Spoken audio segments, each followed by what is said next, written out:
Mas numa comunidade, quando você precisa reduzir violência, ou viver melhor, ou ampliar a qualidade, não adianta dizer que isso aqui não é uma democracia, quem manda aqui sou eu, porque não manda não.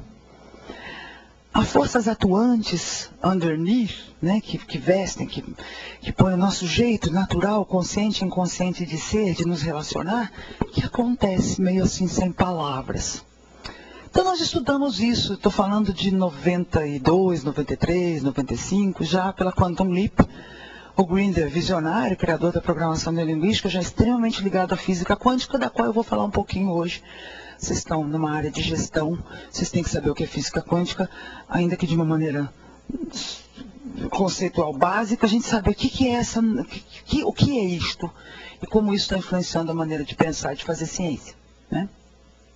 Bom, então lá o Grinder com a sua física quântica fazendo mudanças nas populações ribeirinhas do México, nós trouxemos esse projeto para o Brasil, um projeto de change management, que se chamou Opção Brasil. Cadê Luciane Lemos? Está ali a jornalista Luciane Lemos, comigo, e olha, vão anos aí, hein? Fizemos, tem até uma rua lá nesse bairro do Santa Cecília, nós trabalhamos na rua chamada Rua Opção Brasil, que era a ideia de que nós temos opção. E o dia que seu Damásio, pai de Luciane, foi na minha casa a primeira vez, estamos começando esse negócio, como é que muda uma comunidade pobre, sem encanamento, sem uma série de recursos, de que maneira a gente consegue fazer uma mudança que integre essa sociedade.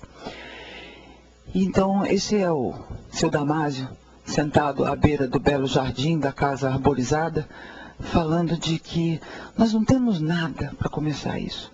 Mas como disse uma vez um grande mestre mundial pela paz, de onde virá o dinheiro, mestre, para a gente fazer um projeto tão audacioso de mudança? Ao que ele responde, de onde quer que ele estiver nesse momento. E aí apareceu uma borboleta azul, que por sinal é um dos ícones da teoria do caos e da inter-relação entre todas as coisas. Estamos agora autorizados pela ciência a ser místicos. Que me perdoe a comunidade científica, né? Nada disso que a gente diz lá. Mas o que antes ficou numa vala, né? Quer dizer, a gente tinha qualquer coisa que não fosse lógica, cartesiana, numerada e controlada, né? A gente tinha uma visão de que então aquilo ia para uma vala do místico e a ciência clássica nos trouxe um pouco essa visão tão objetiva. E tudo passou a se basear na biologia e na física, que nós criamos uma cientificidade que foi até o século XX, né? Começamos no 16, no 17, embora a gente tivesse Heráclito, tivesse alguns outros pensadores propondo movimentos mais complexos, a gente tinha Descartes, e ele deve ter sido muito habilidoso. Eu soube uma coisa de Descartes que eu conto para vocês. Descartes é aquele do penso, logo existo, né? E eu brinco que se você só pensar, vai ficar eu penso, logo desisto, né? Por fórmulas matemáticas, ele tinha o desejo de compreender o mundo. E ele fez uma missão belíssima. Aliás, é um homem notável, porque ele conseguiu postular e aquilo, parece que uma conjunção de fatores fez com que a sua teoria de entendimento da natureza emplacasse de tal forma que foi mágico. Muitas coisas adviram daí positivas, mas também um preço muito alto nós pagamos por trabalhar numa linha cartesiana. Ou seja, de entender a natureza a partir de que tudo é físico ou biológico. No paradigma científico do século XVI e XVII, a gente teve então um forte impacto e também na nova ciência, chamada nova ciência do século XX, antes do que a gente está vivendo agora do novo paradigma quântico, a gente teve a realidade e a visão da realidade muito baseada em 3 pontos da física. A continuidade.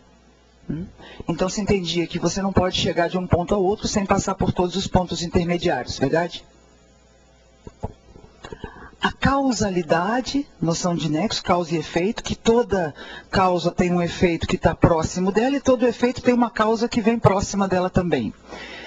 Causalidade local, tudo está relacionado só aqui. e essas duas gerando uma terceira que foi chamada de determinismo. Juro que eu parei com coisas físicas muito, tá? O determinismo é tudo pode ser determinado. Ora, se eu sei a velocidade de um corpo no tempo, se eu tiver o tempo e o espaço, eu posso prever qual vai ser o ponto e a velocidade num outro tempo e espaço. Então, o determinismo de que nós temos o controle, podemos saber como os processos vão acontecer, veio da física. Veja, isso é muito importante de eu mencionar com você, que eu estou falando da física, porque a física foi consagrada como a mãe da ciência. E ela tinha um elemento de credibilidade de que isso é fato, isso é verdade. Então, se você, para chegar de um ponto ao outro, tem que passar por todos os pontos intermediários, há um raciocínio que vem aí, e ver tudo que veio em termos da nossa forma de pensar e de interagir no mundo. Junto com a era industrial, nós também entendíamos que o ser humano confiável era aquele que fosse estável, previsível, que não mudasse muito. Feito a ligação de um ponto ao outro com um nexo causal bem pertinho. Isso gera aquilo, que gera aquilo, que gera aquilo, tudo controlado, bem pertinho. Bom, quando vem a física quântica, descobriram a quanta do Gilberto Gil. Vocês já viram que tem até música, né? Da quântica, que o Gilberto Gil ganhou um Grammy aí por causa dessa música da Canta, que são paquetes de energia. Também estamos falando que fisicamente isso foi descoberto. Vocês já sabem disso desde que vocês são pequenininhos lá em Barbacena, tá? E talvez seus avós e os sábios sabem disso. Tem alguns milênios que nós sabemos disso. Mas eu estou contando para você especificamente onde a física como ciência fez descobertas importantes de como a energia funciona no mundo subatômico e de que ela não é contínua. Ela funciona por saltos. E aí a expressão do salto quântico que você já ouviu falar, né?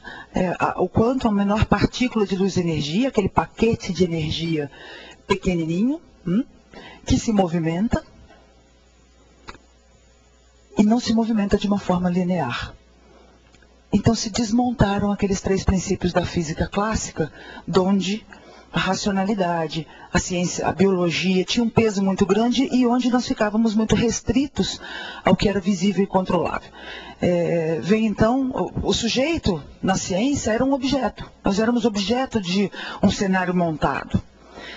Quando essa nova mentalidade vem, nós deixamos de ser objeto, nós somos observador e o observador influi a experiência e a experiência influi no observador.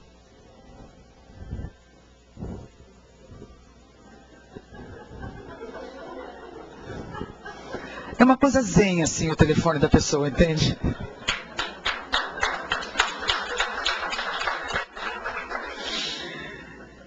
Bueno,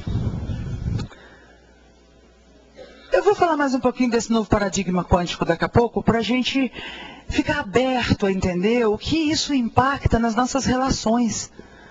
O que essa mentalidade vai gerar na física, na biologia, na medicina, na ciência, no RH, na economia, né? É uma permissão para entender a natureza física da physis, natureza. É o funcionamento da natureza de uma maneira mais perto da realidade. Um pouco do que o método Quantum ousa tentar fazer. Trabalhar com o lógico e ao mesmo tempo deixar aberto para aquilo que é relacional. Tem muitos. Quantos analistas quânticos a gente tem na casa, por favor? Hey, hello, yes! Nós vamos mudar o mundo.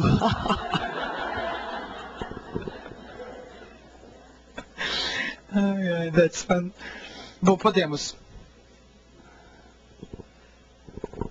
Nós vamos falar, nessa aplicação disso no Change Management e gestão de mudanças aqui, está naturalmente com foco em pessoas. A gente tem vários outros conceitos de Change Management em TI, em processos, vários recursos. No foco das pessoas, que é um dos elementos, pessoas, processos e tecnologias, que são elementos com os quais nós estamos lidando para falar de Change Management, você vai encontrar vários marcos e mais 200 sobre Change Management se você procurar. Vem a ser o Change Management em si, a gestão de mudanças, uma abordagem estruturada para a transição de indivíduos, equipes e organizações de um estado corrente para um estado desejado futuro.